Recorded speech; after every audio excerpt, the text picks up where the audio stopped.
BJP বিধায়িকা রেখা পাত্র, MLA রেখা পাত্র, ওর স্বামীর কাছে যখন আমি আমার সেক্রেটারিকে পাঠিয়েছি, সে বলছে 1 মাসের টাকা নেব তো নেও, না হলে বাল আমি দেবো না। ওর স্বামী এই ভাষায় কথা বলছে, এই বাজে কথা, বাজে ভাষা বলছে। নিমলগঞ্জে নেবুখালীতে যে গেস্ট হাউস আছে সেইটা রেখা পাত্র ভাড়া নিয়েছে এপ্রিল মাস থেকে। বিজেপি বিধায়িকা রেখা পাত্র, এমএলএ রেখা পাত্র, ওর স্বামী সন্দীপ পাত্র, এরা অনেক উল্টো পাল্টা নোংরা ভাষাও বলছে। টাকা দিচ্ছে না, 3 মাসের ভাড়া বাকি। প্রচারের আগে তখন থেকে উনি ভাড়া নিয়েছেন, সেই ভাড়া নিয়ে উনি ওখানে। আপনাদের কাছে অনুরোধ করছি, যদি এরকম কোনো ব্যক্তি আসেন যিনি এসে সরাসরি আমাদের দলের নাম করে আপনাদের কাছে টাকা চান, কারণ এরকম ঘটনা ঘটেছে।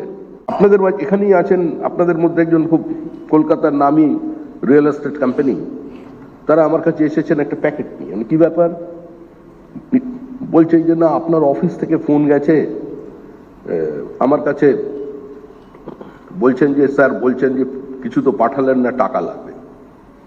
তো স্যার আপনার অফিস থেকে বারবার ফোন যাচ্ছে, সেজন্য আমরাই দেখা করতে আপনার সঙ্গে এলাম, যে অন্য লোক কেন থাকবে, ডাইরেক্ট আপনাকে দিয়ে যাই। তাই বললাম ভোট তো হয়ে গেছে ভাই, টাকা তো আমি আপনাকে চিনি না, আর আপনার আমি গ্রুপের নাম শুনেছি, আপনার সঙ্গে তো আমার কোনো পরিচয় নেই। পরিচয় না থাকলে কি করে আমি টাকা চাইবো? অন্য কেউ চেয়েছে পার্টির থেকে? বলছে না, আপনি আপনার নাম করেই বলেছে স্যার, আপনার ফোন থেকেই ফোন এসছে। দেখান তো ফোনটা।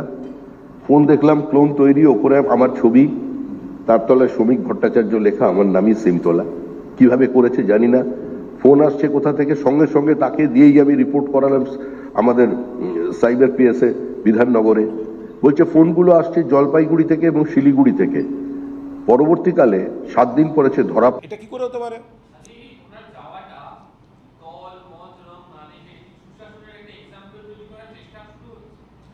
এটা কাল যে ঘটনাটা ঘটেছে সেটা সারা ভারতবর্ষের কাছে বাংলার মুখ পুড়িয়েছে।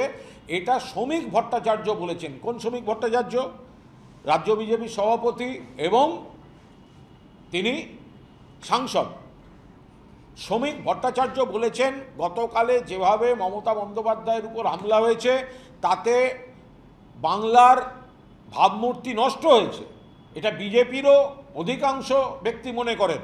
মমতা বন্দ্যোপাধ্যায় বিরোধী বা সমালোচক হলেও সিপিএমের বিকাশ রঞ্জন ভট্টাচার্যও মনে করেন, সিপিএম মনে করে, কংগ্রেস মনে করে, সমাজবাদী পার্টি মনে করে, কলকাতা মনে করে, সারা বাংলা মনে করে, দিল্লির রাজনীতিবিদরাও মনে করেন, সেই চাপ থেকে ফেস সেভিংয়ের জন্য আজ সরকারকে গোটা ব্যাটালিয়ান নিয়ে ওখানে গিয়ে হাজির হতে হয়েছে। প্র্যাকটিক্যালি শ্রমিক ভট্টাচার্যের কাল যেভাবে শ্রমিক ভট্টাচার্য সরব হয়েছেন, শ্রমিক ভট্টাচার্যের ক্ষমতা নেই। তিনি মানবিক মুখ দেখাতে চাইছেন, কিন্তু সরকার বা পার্টির গুন্ডা শ্রেণীকে কন্ট্রোল করার ক্ষমতা শ্রমিক ভট্টাচার্যের নেই। কিন্তু শ্রমিক ভট্টাচার্যও যে অসন্তুষ্ট সেটা কাল প্রকাশ্যে বলে দিয়েছেন। ফলে ঘরে বাইরে চাপের মুখে পড়ে আজ সরকার, বিধায়ক, মন্ত্রী, পুলিশ এই সব তাদের যেতে হয়েছে।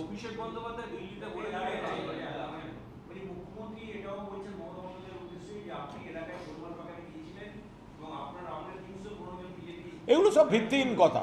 এটা একটা কোনো ইচ্ছা মতো নাম বলে দিলেই হলো, যাক যে কোনো মৃত্যুর নাম যোগ করে দেওয়া হলো। রাজনীতিতে রাজনৈতিক সংঘর্ষ, মৃত্যু তৃণমূলের পরিবারের অনেক হয়েছে, যারাই মারা যান খুব খারাপ জিনিস। কিন্তু আমরা আশা করেছিলাম যে নতুন মুখ্যমন্ত্রী, যেহেতু তিনি একসময় মমতা বন্দ্যোপাধ্যায়ের অনুরাগী ছিলেন, মমতা বন্দ্যোপাধ্যায়কে নেত্রী মানতেন, মমতা বন্দ্যোপাধ্যায় তাকে স্নেহ করতেন, মমতা বন্দ্যোপাধ্যায় তাকে রাজনীতিতে বহু সম্মানজনক জায়গা দিয়েছেন, তিনি অন্তত তাঁর রাজনৈতিক অবস্থান এবং বাধ্যবাধকতায় দাঁড়িয়েও তিনি অন্তত এইভাবে মমতা বন্দ্যোপাধ্যায়ের মতো একজন বর্ষিয়ান প্রাক্তন মুখ্যমন্ত্রী এবং মহিলা মুখ্যমন্ত্রীর উপর এই কুৎসিত গুন্ডামির তিনি অন্তত নিন্দাটা করবেন, সেই নিন্দাটা তিনি করলেন না। কিন্তু বিজেপিরই অন্য নেতারা সেই নিন্দাটা করে গেলেন। এটা হয়তো না হলেই ভালো হতো। উনি চেনেন না, উনি তো অনেক পরে বিজেপিতে গেছেন, সবাইকে কি করে চিনবেন? উনি ক্ষমতায় আছেন, সব বিজেপি এখন ওনাকে দেখতে যাবে, বাট উনি সকলকে চেনেন না। যারা আমরা তো ছবি দিয়ে বলে দিচ্ছি যে এরা এরা এরা বিজেপি, ভিডিওয় দেখা যাচ্ছে জয় শ্রীরাম বলে উৎপাত করছে। জয় শ্রীরাম স্লোগানটা তো ভগবান রামকে শ্রদ্ধা জানাবার, সেটা তো হামলার স্লোগান হতে পারে না। তো সেগুলো তো গতকাল হয়েছে।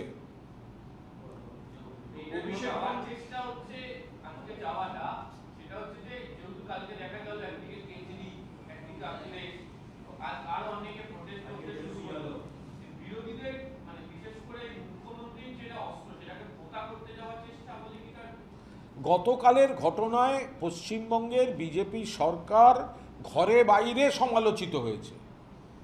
বিজেপিরও একটা বড় অংশ, স্টার্টিং ফ্রম অনারেবল এমপি, তাদের স্টেট প্রেসিডেন্ট শ্রমিক ভট্টাচার্য, একের পর এক নেতা নিন্দা করেছেন যে মমতা বন্দ্যোপাধ্যায়ের সঙ্গে বা তৃণমূলের সঙ্গে রাজনৈতিক মতপার্থক্য থাকতে পারে, বাট মমতা বন্দ্যোপাধ্যায় প্রাক্তন মুখ্যমন্ত্রী, একজন মহিলা, তাকে ঘিরে ওই অসভ্যতা হতে পারে না।